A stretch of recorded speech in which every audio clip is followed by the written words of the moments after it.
Bonjour à toutes et à tous, j'espère que vous allez bien. Je me présente, Éric Béliveau, généalogiste amateur, passionné d'histoire et créateur de la chaîne Raconte-moi mes ancêtres. Lors de la dernière vidéo, on a vu deux documents qui nous apprenaient que François-Auguste Blanc devait de l'argent à un J.H.E. Davis.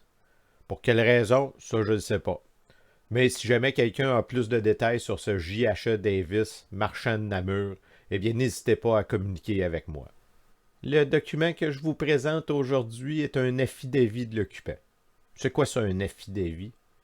Eh bien, je dois vous avouer avoir dû faire un peu de recherche et j'ai trouvé plein de choses intéressantes. Puis là, je vous avertis tout de suite, je me gâte. C'est une longue vidéo, mais ça va nous aider à comprendre c'était quoi la vie de ces gens-là. Ce qui est un peu l'objectif principal de la chaîne Raconte-moi mes ancêtres. Parce que c'est ça. Moi, la généalogie, j'aime ça, mais c'est bien plus qu'une histoire de date pis de lieu.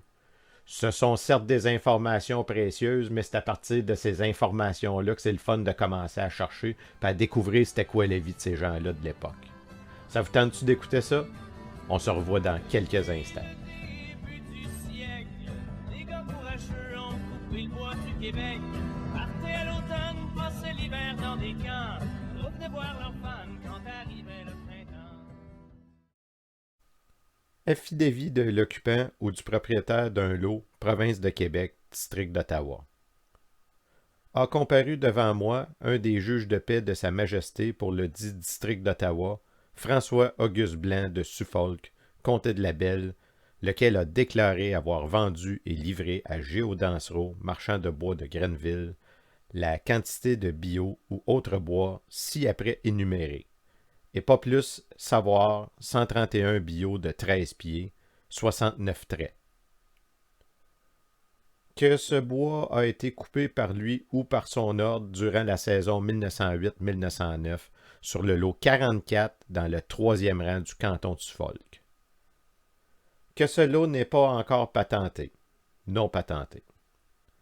Qu'il y a sur ce lot 3 arcs en état de culture, 5 arcs en abatis pour faire des défrichements, une maison habitable de 16 pieds sur 18, une grange de 16 pieds sur 10, une écurie, ça, il n'y en a pas. Que le bois ci-dessous vendu a été coupé dans le défrichement. Et là, c'est écrit oui, coupé dans le défrichement, mais c'est barré. Qu'il n'a coupé ni vendu aucun autre bio ou autre espèce de bois, soit sur des terrains privés, soit sur les terres de la couronne, durant la dite saison, qu'il est le... Et là, c'est écrit propriétaire, mais c'est barré. En bas, à droite, on voit la signature de François-Auguste Blanc, et à droite, assermenté devant moi à Namur, 8e jour de mars 1909, et c'est signé Louis Gachet, juge de paix. Ça vous dit-tu de quoi, ça, Louis Gachet? Ben oui, le premier document que je vous ai présenté, une vente de lot entre Jean-Baptiste Diringer ou Deringer en 1903 à Louis Gachet. Louis Gachet était à ce moment-là juge de paix aussi. Mais c'est quoi ça, un affidavit? Ben franchement, j'ai dû aller vérifier ça faisait quoi. Et par définition, on dit que c'est une déclaration faite sous serment devant une autorité par les porteurs étrangers de certaines valeurs mobilières pour obtenir l'exonération d'impôts touchant ces valeurs, déjà taxées dans leur pays d'origine. Bon, ça c'est par définition.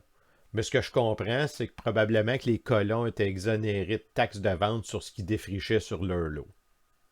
Puis en même temps, ben, l'affidavit devait être utilisé pour comptabiliser des statistiques.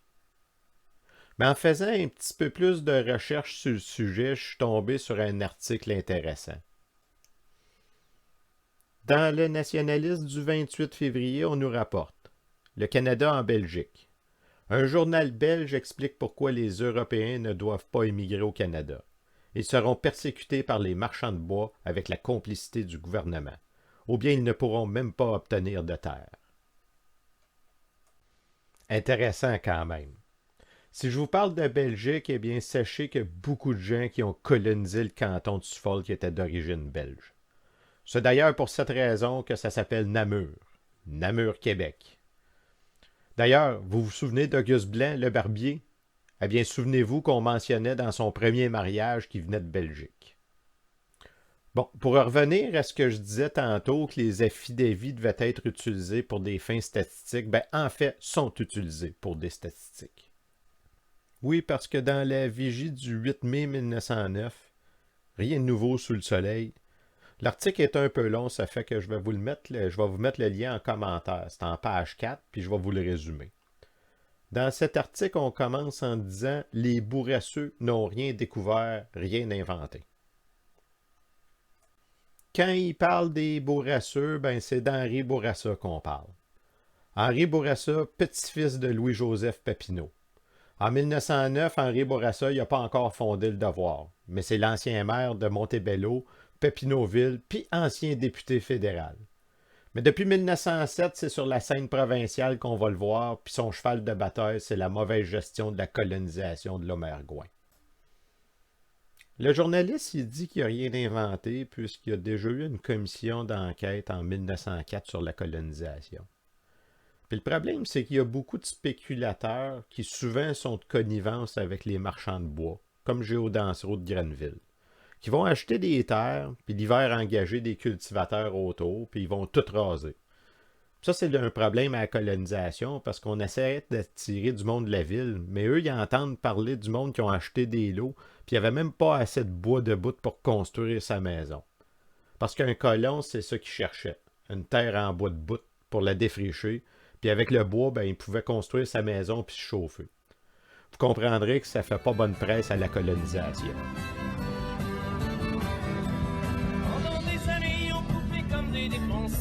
La demande est trop grande pour ce que la forêt peut donner. Mais c'est pas bien grave, ils ont des chums au gouvernement qui sont remontés au nord, continuer les coupes à blanc. Mais ceci étant dit, il y a un curé dans le canton de Mousseau. Ça, c'est le canton de Grenville qui va se plaindre que quand il est venu pour faire construire l'église, il n'y avait plus de bois à 15 000 à la ronde. Bon, il exagérerait peut-être un peu, mais ça nous donne une idée de l'état de la situation. Ceci étant dit, le journaliste, afin de confirmer ou infirmer ce que le curé disait, eh bien, il sort les statistiques du canton de Mousseau.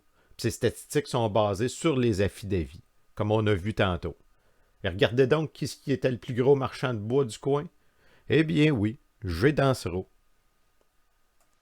Alors, est-ce que le journal belge qui avertissait les colons de la persécution des marchands de bois parlait de G. Dansereau? C'est pas impossible, parce que, comme je disais, il y a beaucoup d'immigrants belges dans la région. Puis il y en a sûrement qui sont établis dans le coin puis qui écrivent à leur famille en Belgique. Pas François Auguste, parce que lui, on le sait, il vient de France. Mais si c'était la réalité de ses voisins belges, ben c'était probablement la réalité de François Auguste et de sa famille. Ceci met fin à la vidéo d'aujourd'hui. Si vous avez aimé, n'hésitez pas à le mentionner en cliquant sur le bouton j'aime, en commentaire ou encore en partageant la vidéo. Dans la prochaine vidéo de la série Histoire d'une maison, on a affaire à un procès verbal entre Jean-Baptiste Leblanc, Charles Leblanc et un dénommé Curry. On se revoit dans une prochaine vidéo. Et le gars de la compagnie rit dans sa barbe. C'est qui le con qui a dit que l'argent poussait pas dans les arbres?